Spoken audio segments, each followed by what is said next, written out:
Hello students. कल अपन ने electrochemistry के बारे में जाना था।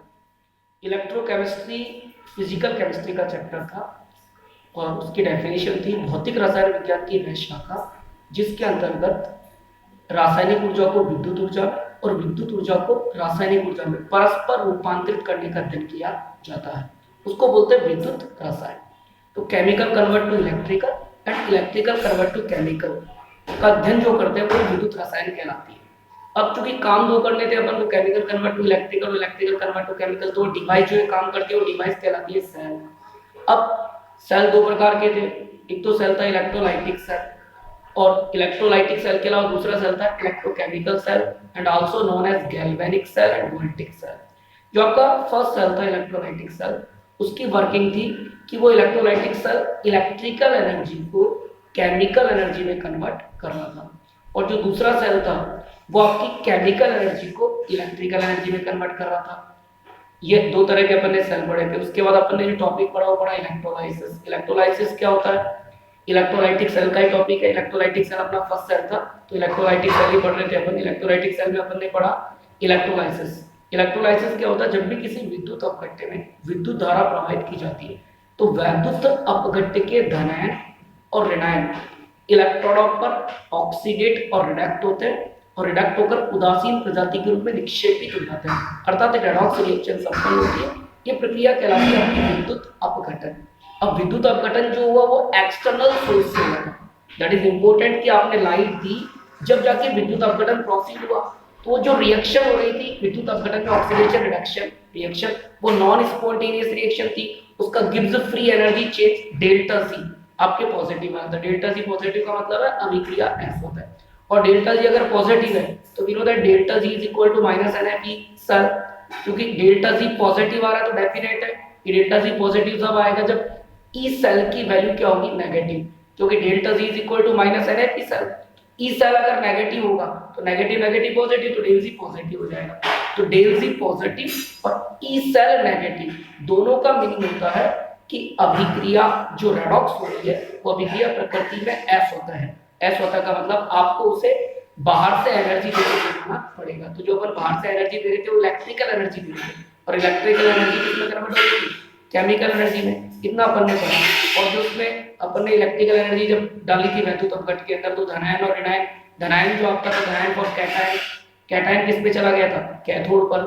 सी for cation, C for cathode, याद रखने का तरीका है। A for anion, anion for anode, की एनायन किस पर जाएगा? एनोड पर जाएगा। ए सी पर, कैथोड पर कौन जाएगा? कैटायन।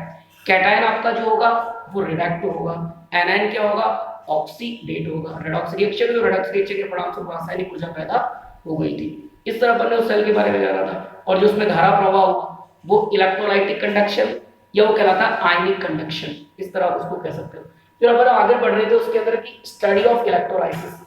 जो विद्युत अपघटन है उसका अध्ययन दो हेडिंगों के अंतर्गत किया जाता है। पहली हेडिंग है क्वालिटेटिव स्टडी और दूसरी हेडिंग है क्वांटिटेटिव स्टडी। क्वालिटेटिव स्टडी का मतलब है गुणात्मक अध्ययन करना, गुणात्मक, और क्वांटिटेटिव स्टडी का मतलब है मात्रात्मक अध्ययन करना।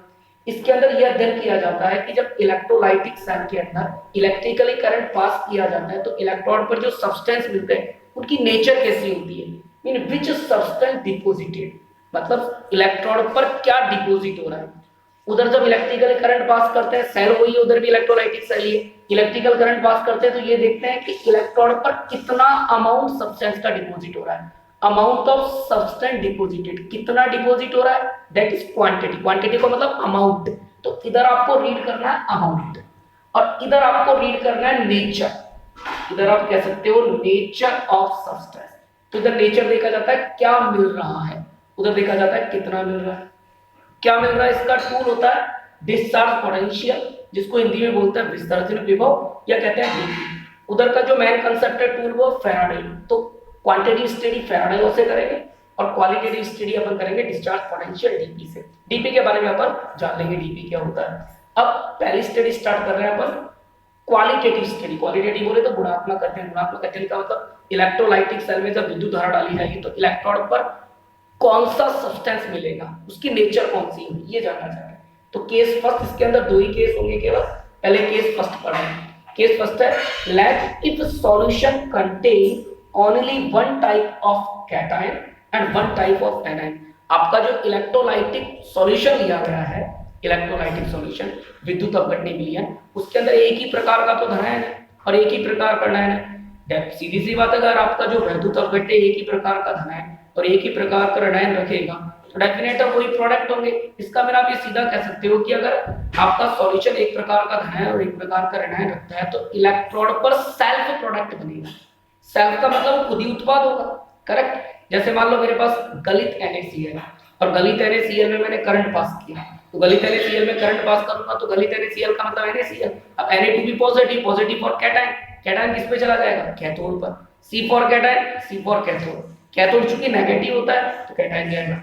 Cl माइनस है उसके अंदर, Cl माइनस क्या है, एनायन, एनायन किस पे जाएगा, एनोड पर। मान लो आपने लिया गलित CaCl2, गलित CaCl2 में कैटायन कौन है, Ca+2, Ca+2 किस पे चला जाएगा, कैथोड पर। एनायन कौन है, Cl माइनस, Cl माइनस किस पे चला जाएगा, एनोड पर। मान लो आपने लिया गलित AlCl3, AlCl3 में कैटायन कौन है, Al+3, Al+3 किस पे चला जाएगा, कैटायन है तो कैथोड पे चला जाएगा। Cl माइनस किस पे चला जाएगा, एनोड पे चला जाएगा। तो anion for anode and cation for cathode. एक जनरल कंसीडरेशन किया है मैंने, reaction at anode, anode symbol में पॉजिटिव होता है, oxidation take place, oxidation reaction संपन्न होगी। A minus is the denoted to be anion, definite anion किस पे जाएगा, एनोड पर। क्यों जाएगा, क्योंकि एनायन टू बी नेगेटिव है, anode to be positive. Oxidation हुआ, इलेक्ट्रॉन का त्याग किया, oxidation state minus convert to 0, electron निष्कासित हो गया, ऑक्सीडेशन टेक प्लेस। अब ये जो इलेक्ट्रॉन निष्कासित हुआ, इलेक्ट्रॉन यहाँ एनोड पर निष्कासित हुआ, अब इस धात्विक तार की सहायता से चलेगा और जाकर इधर किस पे पहुंच जाएगा, कैथोड पर।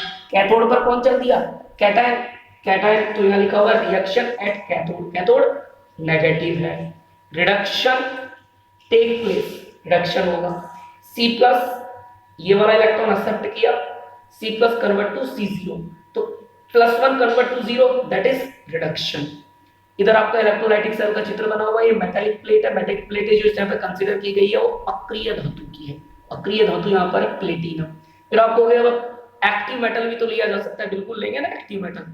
आगे चल के अपन जब पढ़ेंगे तो इलेक्ट्रॉन दो तरह के पढ़ेंगे, एक पढ़ेंगे इनर्ट इलेक्ट्रॉन और एक पढ़ेंगे एक्टिव इलेक्ट्रॉन। एक्टिव, इनर्ट क्या होता है, इनर्ट का मतलब वे इलेक्ट्रॉन जो रिएक्शन में टेक पार्ट नहीं करते हैं। अभी यहाँ पे जो प्रोसेस मैं आपको समझा रहा हूँ ये इनर्ट इलेक्ट्रॉन से समझाया जा रहा है और इनर्ट इलेक्ट्रॉन के रूप में जो कंसीडर किया जा रहा है वो प्लेटिनम। प्लेटिनम धातु एक अक्रिय धातु है, ये सेल रिएक्शन में टेक पार्ट नहीं करती है।